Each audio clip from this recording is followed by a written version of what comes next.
보조금을 줌으로써 쌀의 이제 품질이 좋아지니까 오히려 우리는 수출 같은 걸 할 때는 더 유리할 수 있습니다. 그러면은 우리의 경쟁 국가가 있어요. 쌀을 생산하는 경쟁 국가가 있어. 그럼 여기랑은 경쟁이 안 되는 거죠. 우리는 보조금을 지원함으로써 우리 이제 쌀의 이제 퀄리티가 되게 좋은데 얘네는 보조금도 못 받고 이러니까 이제 퀄리티가 이제 별로 안 좋은 거야. 이게 경쟁이 안 된다는 거죠.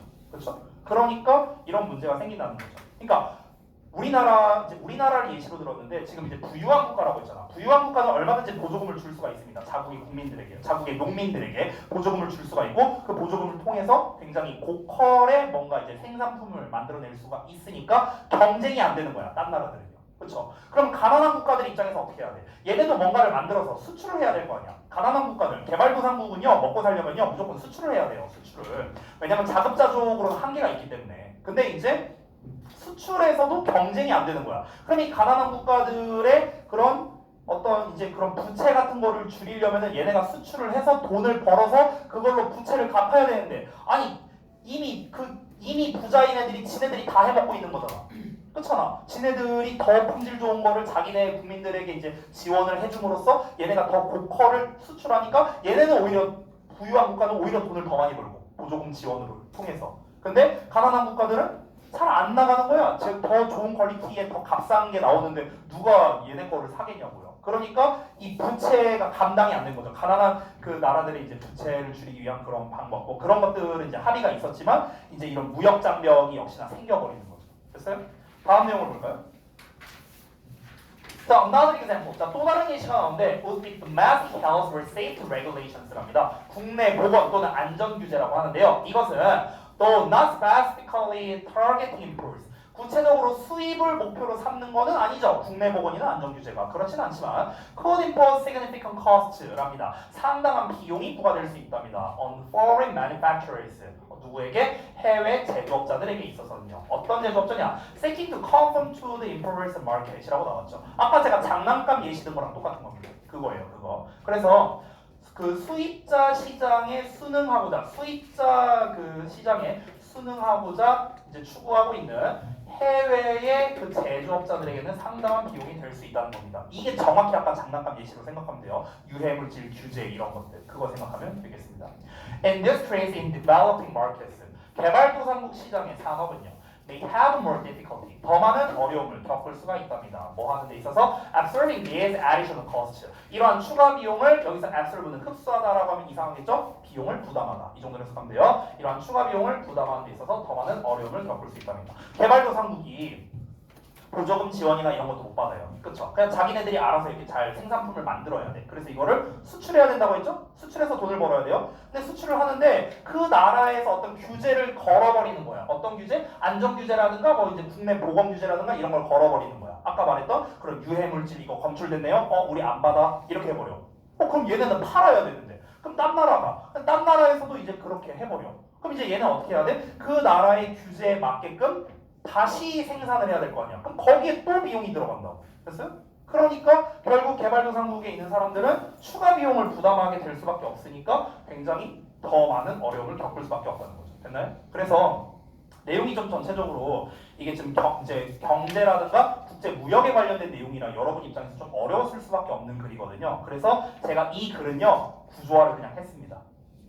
이 글은 구조화를 했어요. 그래서 이 얘기는 제가 지금은 읽지 않을게요. 생략할게요. 이건 여러분이 내용 잘 이해가 안 되면은 요거를 다 읽어보시기 바랍니다. 글 전체를 구조화한 거니까요. 알겠죠? 자, 아래 요약만 읽고 넘어가겠습니다.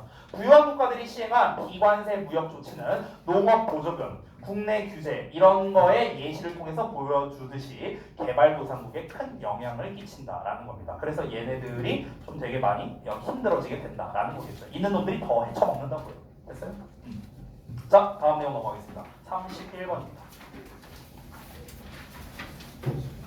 자, 31번은 이제 조금 그 뒷부분에 이제 공간이 좀 빡빡해갖고 제가 어떻게 꾸역꾸역 좀 넣었어요. 예, 이거 좀 양해 좀 해주세요. 제목 먼저 읽어보겠습니다. 환경 규제가 사업 혁신과 이익에 미치는 긍정적 영향이랍니다. 환경을 규제했더니 긍정적인 게 나왔대요. 자, 어떤 건지 한번 읽어보겠습니다. 가볼게요. In the course of his research, 그의 연구 과정에서 어떤 연구 과정이냐? Business Strategy and Environment. 비즈니스 전략과 환경에 대한 그의 연구하는 과정에서 마이클 포르트라는 사람이 notice a peculiar pattern, 독특한 패턴을 발견했대. 그럼 그 독특한 패턴이 뭐냐? 비즈니스가 seem to be profiting from regulation. 규제로부터 이익을 얻는 것처럼 보인대요. 규제를 하니까 이익을 본대. 보통은 규제와 이익은 함께 어우러질 수가 없는 단어잖아요. 일반적으로는요. 아니 제한을 거는데 어떻게 이익을 얻지? 그렇잖아. 근데 뭐라고요? 제한으로부터 이익을 얻는 것처럼 보였다라는 겁니다. 됐습니까? 자, 이게 첫 번째 주제예요. 다음 내용 볼게요. 야, 넌 왜 근데 화면을 보고 있냐? 신기해서. 뭘 신기해서야 이 자식아. 아니 날 보고 수업을 해야지. 그걸 네가 왜 인간 보듯이 수업을 듣고 있어 자식아. 아니 현장에 나와갖고 왜 인간을 보고 있어. 자, 다음 거 볼게요. He also discovered. 그는 또한 뭘 발견했냐면 대절을 발견했는데 내가 또 구문 분석 안 했네요. 죄송해요. 새벽이라서 내가 정신이 나갔어 나가요. 이거 표시 좀 해주세요. 자, 뭘 발견했냐면요. That the stricter regulations, 더 엄격한 규제가 were prompting more innovation. 더 많은 혁신을 유발하고 있대. 야, 규제를 했는데 혁신이 생긴대. 이것도 되게 모순적인 말 아니에요? 제한을 걸었는데 혁신이 유발되고 있대요. 뭐보다? 더 느슨한 것보다. 느슨한 것이란 건 느슨한 규제보다. 그러니까 규제가 별로 없을 때보다 규제를 거니까 오히려 혁신을 유발한대요. 어떻게 이런 모순적인 일이 발생했을까? 예시를 봐야겠죠. 여기서부터 구체적인 예시가 나옵니다. 자, the Dutch flower industry. 네덜란드의 꽃 산업이 이제 하나의 예시로 제공을 한답니다. 한번 볼게요. For many years, 수년간, the companies producing Hollands were renowned tulips and other cut flowers. 그래서 네덜란드의 그 세계적으로 유명한 튤립과 그리고 다른 꽃들을 생산하는 그런 회사들이 있는데요. 그 회사들이 were also contaminating the country's water and soil. contaminate은요 오염시키는 거거든요. 그래서 또한 오염시키고 있었답니다. 그 나라의 물과 토양을 오염시키고 있었대요. with fertilizers and pesticides. fertilizer는 비료죠. pesticide는 농약이고요. 그래서 그러니까 이런 걸로 물과 토양을 이제 오염시키고 있었대. 그래서 이제 어떻게 했냐면요. 1991년에 그 네덜란드 정부가요, adopted, 채택했답니다. 어떤 정책을요? 어떤 정책을 채택했냐면, designed to cut pesticide use in half by 2000. 2000년까지 농약의 사용을 cut in half, 절반으로 절감시키도록 그런 설계된 정책을 채택했다는 거야. 결국엔 규제를 걸었다는 거죠. 그렇죠? 그 규제는요, 즉 목표인데요. 어떤 목표냐? They ultimately achieve 이렇게 나왔죠. 그들이 즉 네덜란드의 정부가 궁극적으로 달성한 목표였답니다. 자, 결국에는요. 앞에서 다시 한번 이 회사가 이 Dutch Flower Industry 여기에서 한 회사들이 있었죠. 그 회사가 이제 꽃을 만드는 회사인데 얘네들이 이제 자꾸 토양 오염이라든가 이제 어떤 수질 오염이라든가 이런 걸 발생시켰어. 그러니까 이제 환경적인 문제가 생긴 거니까 야 이거 환경 오염 계속 심해진다. 야 니네 이렇게 계속 꽃 생산할 거야? 뒤질래? 이렇게 규제를 이제 건 거야. 그러니까 니네 이제 농약 사용하는 거 반으로 줄여. 알았지? 자 그러면 우리가 일반적으로 생각했을 때는 농약 사용을 못하면은 그러면 이거 어떻게 해야 될까? 꽃 생산량이 뭐 줄어들거나 이렇게 되면 이 기업에 손실이 가지 않을까? 이게 일반적인 생각이죠. 근데 어떻게 했는지 볼까요? Face increasingly strict regulation. 점점 더 엄격한 규제에 직면하게 되면서 greenhouse growers, 그 온실 재배자들이, 그러니까 그 꽃 회사, 그 기업이라고 생각하면 돼요. 그 기업이 대절이야를 깨달았습니다. 대절 생략된 거. They had to develop new methods. 새로운 방법을 개발해야겠구나. 그러니까 기존의 방법으로는 이제 답이 없잖아요. 그 기존의 생산량만큼 안 나올 거 아니야. 그러니까 새로운 방법을 이제 고안해 낸 겁니다. 뭐 한다면요. If they were going to maintain product quality with fewer pesticides. 그러니까 더 적은 농약을 가지고 제품의 어떤 품질이죠. 상품의 품질을 유지하려 한다면. 됐어요? 그러니까 농약은 덜 써야 돼. 근데 품질은 유지가 돼야 될 거 아니야.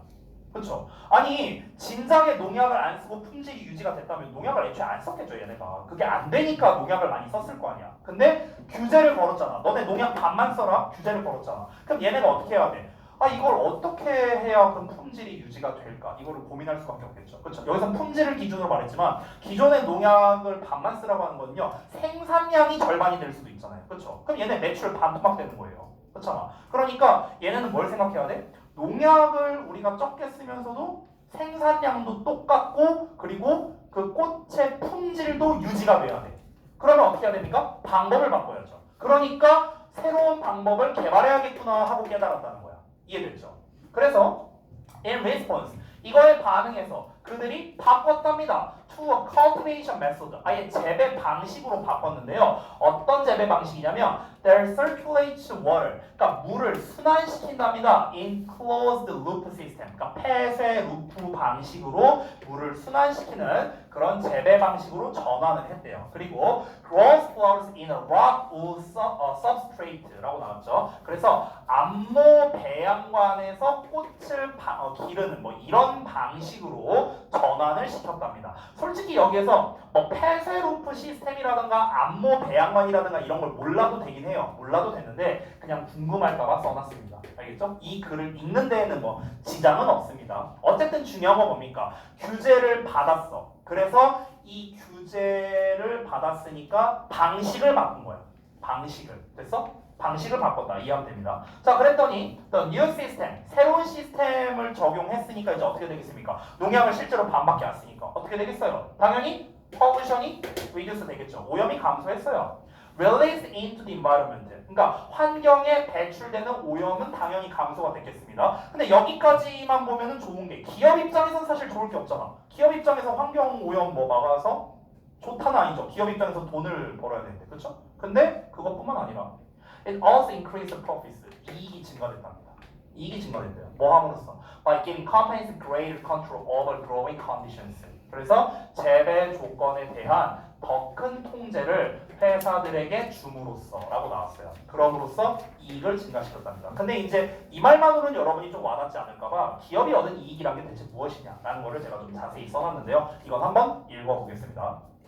자, 기업이 얻은 이익은요, 이 부분에서 말하는 이익은요, 경제적 수익이겠죠, 당연히 경제적 수익. 새로운 재배 방법을 사용하면서 환경오염이 줄어들었어요. 그리고 기업에게 이중적 이점을 가져다 줬다고 했는데요. 첫 번째는 뭐냐면요, 규제 준수 비용이 줄어들었다라는 겁니다. 즉, 기업이 환경 친화적 방법을 통해서 화학물질 사용량을 줄이게 됐어요. 그러면 규제에 따른 벌금이라든가 수수료라든가 환경오염으로 인한 잠재적인 리스크에 관련된 비용 이런 것들을 다 줄일 수가 있는 거죠. 그렇죠. 실제로 이제 이것도 이제 약간 배경 지식이 필요한데요. 실제로 이 기업들은요, 이 주변 이제 사회에서 또는 그 지역 주민들에게서 요구를 받습니다. 어떤 요구를 받냐면, 예를 들어서 내가 이제 예를 들어 내가 삼성의 회장이야. 그럼 뭐가 필요합니까? 그 어떤 생산품을 만들려면 공장이 필요하잖아요. 그럼 공장을 설치합니다. 그럼 공장으로부터 각종 이제 환경을 오염시키는 여러 가지가 나올 거 아닙니까? 그렇죠? 무슨 뭐 폐수가 나올 수도 있고요. 뭐 이제 어떤 뭐 그런 이산화탄소 방출이 될 수도 있고 여러 가지가 이제 나올 거 아니야. 그렇죠? 그러면 그 지역에 살고 있는 주민들한테도 피해가 가겠죠. 그렇죠? 그래서 그 지역에 살고 있는 주민들한테 일정 보상을 해줘야 된다는 그런 도의적인 책임이 있다는 거예요. 기업에게는. 됐어요? 그러니까 근데 만약에 애초에 환경에 대한 이제 그런 것들이 줄어들어요. 환경 오염이 줄어들어. 그러면은 얘네 입장에서도 그런 리스크에 대한 그런 이제 비용을 당연히 줄일 수 있겠죠. 우리 환경 오염 그렇게 많이 안 한다. 우리가 돈 안 줘도 되지 않느냐. 이런 측면에서 경제적 수익이 있다는 거예요. 그러니까 나가는 돈이 줄어든다는 거죠. 나가는 돈. 됐어요? 그런 첫 번째 측면이고요. 두 번째는 뭐냐면요. 새로운 재배 방식이 제공하는 재배 조건에 대한 더 큰 통제력이라고 나왔죠. 이거는요. 더 높은 생산량과 품질을 이끌어냈을 가능성이 있다는 겁니다. 즉 보자면 폐쇄루프 시스템과 안모 배양관 같은 방법을 사용하면 식물의 성장 조건을 더욱 정확하게 조절을 할 수가 있고요. 따라서 수확량을 늘리고 농작물의 품질을 향상시킬 수가 있다는 거죠.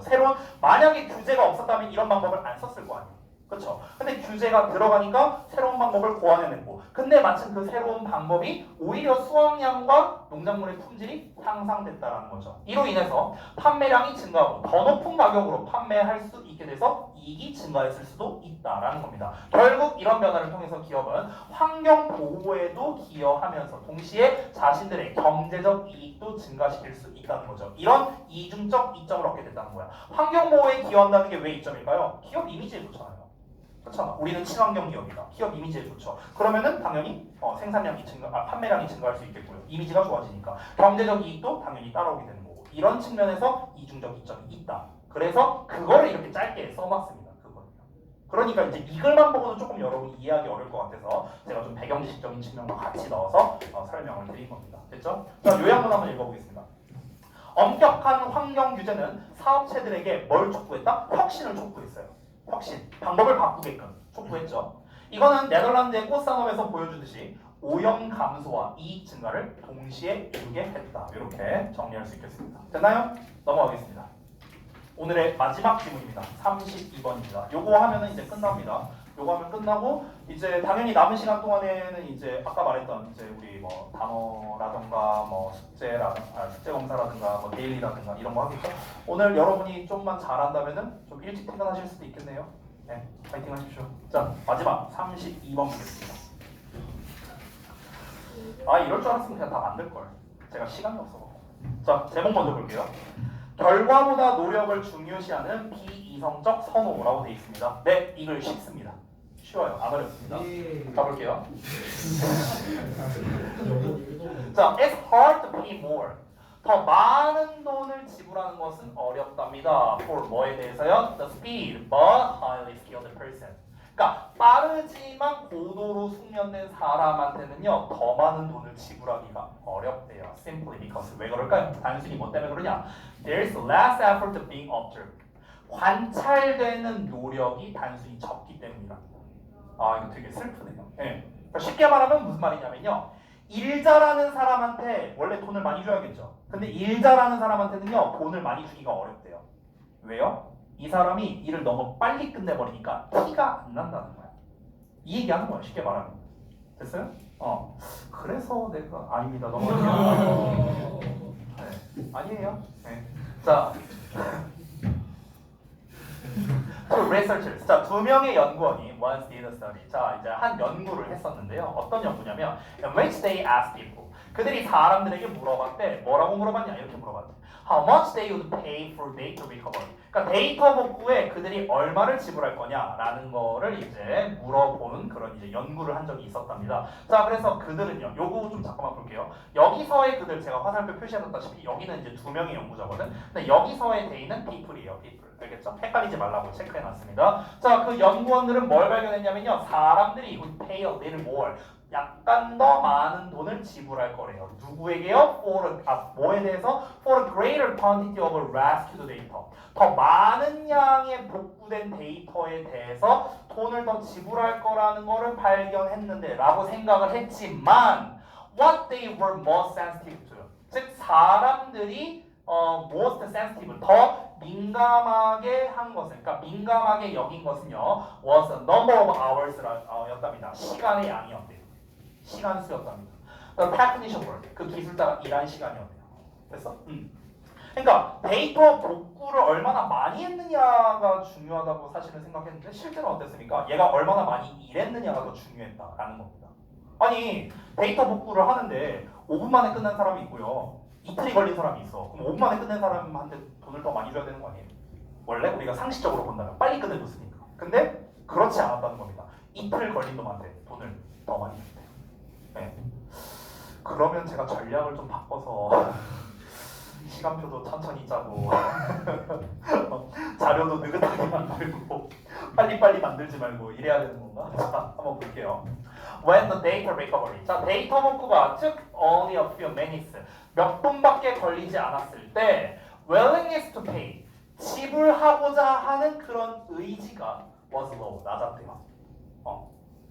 왜 그럴까? 하지만 when it took more than a week. 일주일 이상이 걸렸을 때 to recover the same amount of data. 똑같은 양의 데이터를 복구하는데 일주일이 넘게 걸렸대. 야, 시간 차이 너무 많이 나는 거 아니야? 몇 분이랑 일주일이 넘게 걸렸대. 근데 그랬을 때 사람들은요 were willing to pay much more. 훨씬 더 많은 비용을 지불할 의사가 있었답니다. 근데 어느 정도 저는 이해는 돼요. 왜냐면 몇 분 만에 끝내버리면 뭔가 좀 신뢰가 안 간다는 느낌이 들지 않을까요? 그렇죠? 벌써 다 했다고 이거를?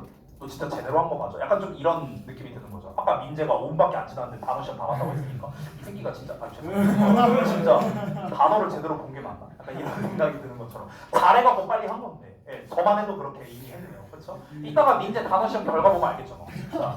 네, 유이어 같습니다. 네, 알았습니다. 자, think about it. 한번 생각해 보랍니다. They were willing to pay more. 즉 그들은요 더 많은 비용을 기꺼이 지불했답니다. 뭐에 대해서요? The slower service에 대해서, 더 느린 서비스에 대해서 돈을 더 많이 지불했대요. With the same outcome, 똑같은 결과인데.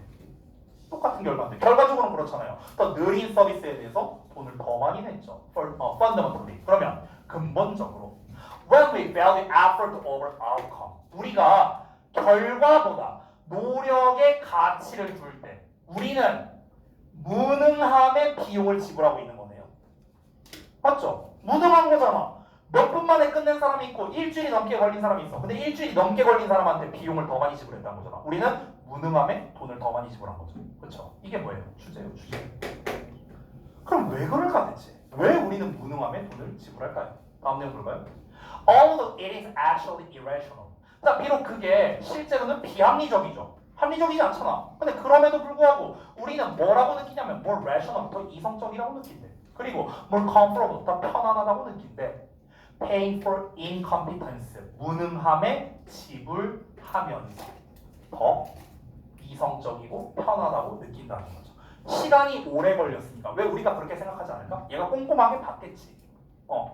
이런 생각이 들지 않을까? 데이터 복구를 하는 데 있어서 빨리 끝냈다고 했으니까 이 자식 이거 돈 빨리 받아먹으려고 대충대충 한 거 아니야? 이런 느낌이 들 수가 있잖아요. 그렇잖아. 그러니까 왠지 이거 돈 줘야 되나? 이런 이제 좀 불안감이 들 수 있는데 이제 오래 걸리면은 왠지 이 사람이 이제 좀 꼼꼼하게 잘 확인했을 것 같다. 이런 느낌이 들어서 아마 그런 게 아닐까? 본문에 나오진 않았지만 그런 생각이겠죠. 왜 한번 볼까요? 자, 노력을 결과보다 더 중요시하면은 동일한 결과에 대해서 더 느린 서비스에 대해 비이성적으로 생각을 하게 되는 거죠. 그래서 비용을 더 많이 지불하게 된다라는 게 이 글의 주제가 되겠습니다. 물론 저는 생각이 다릅니다. 여러분께서 선생님 제가 숙제를요 다음 주까지 했는데 저는 꼼꼼히 봤기 때문에 시간이 오래 걸렸어요. 그래서 제가 더 열심히 한 겁니다, 선생님. 안 먹혀요 이건 좀. 자, 오늘 여기까지 일단 수업은 하고 마치겠습니다. 저 좀 꺼주실래요? 정지 버튼 눌러주시면 돼요.